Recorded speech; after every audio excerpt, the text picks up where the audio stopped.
Les émoluments de l'ancien président de la République, Joseph Kabila Kabange, continuent à faire jaser.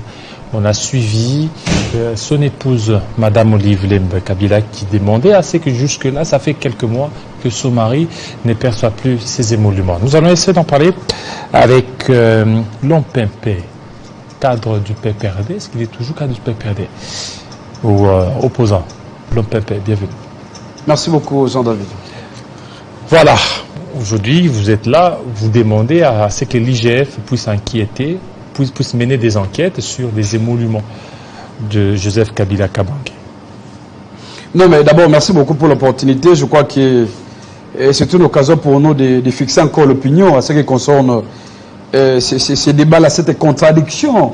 Et ici à Kinshasa, vous avez suivi la sortie médiatique de M. Nicolas Kazadi dans une chaîne en place ici. Et vous avez suivi également la réplique de l'épouse de Joseph Kabila Kabange qui est venue confirmer, démentir les mensonges de ces régimes bientôt là d'il y a 5 ans, qu'ils n'ont jamais payé quand même l'ancien président Joseph Kabila Kabange.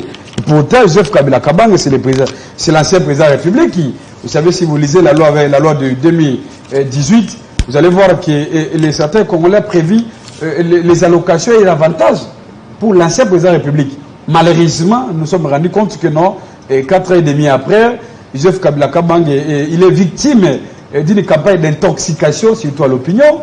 Tout le monde raconte que non, Kabila touche les $680 000. En réalité, Kabila n'a jamais perçu ces fonds-là, cette somme-là de l'argent. C'est comme ça. Alors, pour mettre fin à cette polémique qu'il a au niveau de l'opinion, alors nous avons estimé de pouvoir saisir les institutions habilitées, notamment comme l'IGF. Moi, personnellement, j'ai écrit, étant congolais, à M. Gilles Alinguete, que M. Gilles Alinguete puisse aller auditer examen M. Nicolas Kazadi autour de cette question-là. Parce que vous allez lire, vous allez voir avec notre correspondance, il y a eu beaucoup de ampliateurs. Nous avons d'abord informé le président de la République, il y a le Premier ministre, il y a même Madame la gouverneure de la Banque centrale, il y a également le ministre du budget. Et enfin, même le ministre Nicolas Kazadi par rapport à notre démarche. Donc, pour nous, nous avons un seul objectif, c'est de pouvoir chercher moyen à dénicher là où il y a les détournements. Parce que Kabila ne touche pas cet argent-là. Alors, cet argent-là va où? Qui gagne cet argent-là? Est-ce que réellement, si que M. Nicolas Kazadi a affecté cet argent-là pour d'autres, peut-être, besoins de la République, je crois que ça sera un détournement. Parce que jusque-là, Mme Olive Lembe a demandé qu'on puisse donner des preuves. Les preuves ne sont jamais données. Mais c'est ça même comment on appelle ça, la motivation de notre démarche. Parce que Mme Olive Lembe... Parce qu'on attend des preuves tangibles montrant que non, il continue à percevoir son argent, mais jusque-là, rien n'a été fait.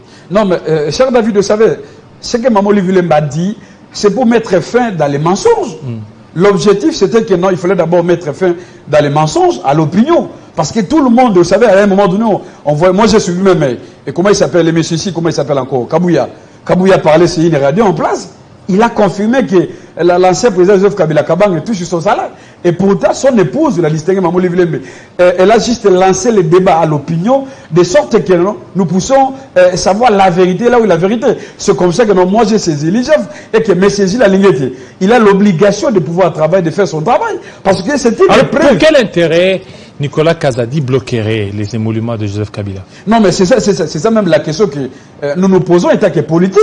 Parce qu'on se pose la question. Aujourd'hui, il y a comme M. Félix Antoine Tshisekedi Tshilombo.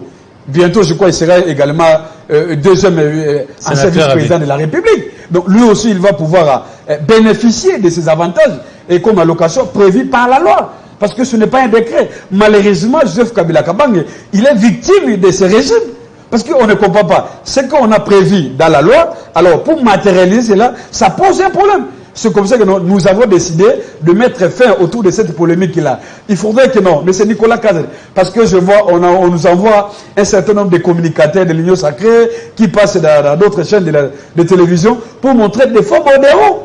Pour montrer des... Ce sont des faux, là. Des pièces non certifiées. Donc ce sont des faux modéraux. Mais je vous dis, ça, ce n'est pas certifié.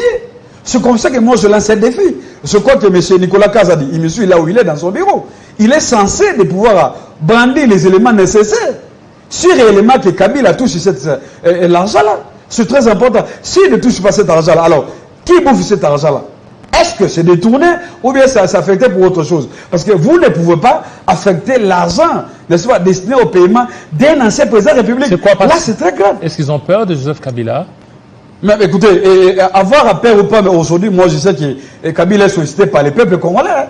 Donc, s'il est tout à fait normal que les adversaires politiques puissent penser que non, on peut Joseph Kabila et ses avantages et allocations, ça sera comme Matata a dit, de pouvoir donner les moyens nécessaires pour un adversaire politique. Et pourtant, ce n'est pas le cas. Joseph Kabila Kabang, aujourd'hui dans notre pays, il est icône de notre démocratie. D'ailleurs, pour nous, nous pensons que Kabila, on a encore besoin de lui. Parce qu'après les 5 ans, que nous sommes en train d'expérimenter de la tendance politique, nous nous sommes rendus compte que non, vaut mieux Kabila que Tshisekedi Tshilombo. Donc, c'est les peuples qui réclament. Alors, ce que nous voudrons, c'est que non, si cette question-là, il faudrait que non, M. Gilles Alingueti puisse quand même éclairer l'opinion autour de cette question-là. C'est très important. Et moi, j'interpelle même Alingueti. Alingueti, il n'a pas intérêt de pouvoir avoir à perdre M. Nicolas Kaza.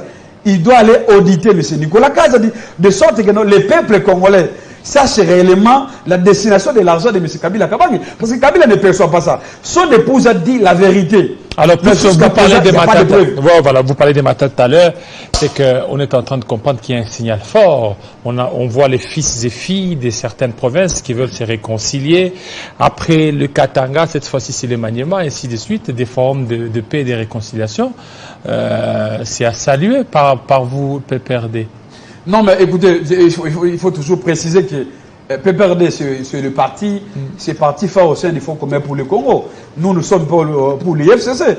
Je crois que l'initiative, ce qui s'est passé au niveau de la province de Maniema, nous devons d'abord saluer l'archevêque provincial, parce que c'est de son initiative. Celui qui a pris l'initiative de pouvoir réconcilier les filles et les fils du grand pour les Maniémiens. Oui, donc c'est très important, c'est bien pour la République. D'ailleurs, moi j'interpelle même dans d'autres provinces, des provinces comme Kassai oriental et province Kassai central. Je crois qu'ils peuvent quand même s'organiser, parce que l'intérêt, l'objectif, c'est de booster le développement de nos provinces. C'est très important. Aujourd'hui, nous sommes avec ce système de décentralisation. Nous n'avons pas intérêt de pouvoir nous diviser pour des raisons politiques. Vous voyez un peu, ce qui s'est passé, c'est passé. Alors maintenant, il faut construire l'avenir. Et l'avenir, on construit l'avenir, c'est dans l'unité, c'est dans l'ensemble, dans un combat politique. C'est comme ça que moi, je trouve ça, étant que l'un d'IFCC, c'est une initiative louable au niveau provincial. Et cette initiative-là, ce n'est pas politique. Parce que je vis même certains membres du PPRD qui pensent que non, il s'agit là d'une rencontre politique. Non, pas du tout. C'est une rencontre de l'initiative de l'Église catholique. Ça n'a rien à voir avec la politique. Je crois que M. Matata Paul Augustin, il est patron de son parti politique. Et Ramazan Chadari, il est le secrétaire permanent du PPRD. Je crois que ça, c'est une réconciliation provinciale. Ça n'a rien à voir avec la politique, étant donné que nous, au niveau du FCC, nous avons nos stratégies, nous avons notre position. Je crois que M. Matata Pogno, lui au moins, il va s'enrôler. Et pourtant, nous qui sommes du FCC, jusque-là, nous avons boycotté l'enrôlement des... Oui, mais l'appel des Chadari disant que non, ils vont tout faire pour appuyer la candidature de leur fils. Mais vous ne voyez pas que ça va en contradiction. Tantôt, il appelle aux gens de ne pas aller s'enrôler. Il dit il va appuyer sur base de quoi si les gens ne s'enrôlent pas? Non, mais Jean-David, il y a eu une confusion à l'opinion. Chadar a fait que les constats, c'est juste un vœu que nous, au moment opportun. Parce que jusque-là, nous continuons à réclamer d'abord le préalable. Jusque-là, si les pouvoirs en place, M. Tshisekedi Tshilombo avec la fameuse union sacrée, s'ils pensent que non, ils peuvent aller sans les FCC, je crois que nous, états politiques, nous allons nous assumer. Vous ne vous êtes pas encore enrôlé? Vous vous êtes pas encore enrôlé? Bien sûr. Je respecte les mots des fonds communs pour les Congo, n'est-ce pas? Donc, nous pensons que au moment porté d'ici peu d'état là, nous allons quand même nous fixer autour de notre avenir politique. Mais pour le moment, nous continuons à réclamer les consensus. Nous continuons à réclamer les respects de la loi. Parce que ce que nous réclamons, c'est quoi? Ce n'est pas un cadeau. Ce n'est pas que non, voilà, nous avons peur des élections, non, pas du tout. D'ailleurs, nous sommes prêts pour aller aux élections. Parce que nous savons que non, comme Chadar a dit, mais Tshisekedi n'a pas un bilan. Tshisekedi a largement échoué.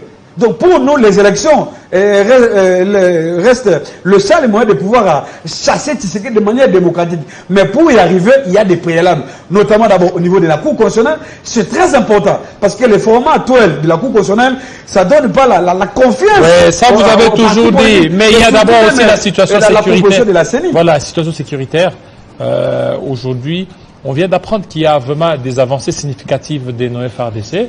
Vous, quand même, vous saluez ces avancées? Non, mais bien sûr, parce que vous savez, c'est constitutionnel, Jean-David. Les FARDC ont l'obligation de défendre notre intégrité territoriale.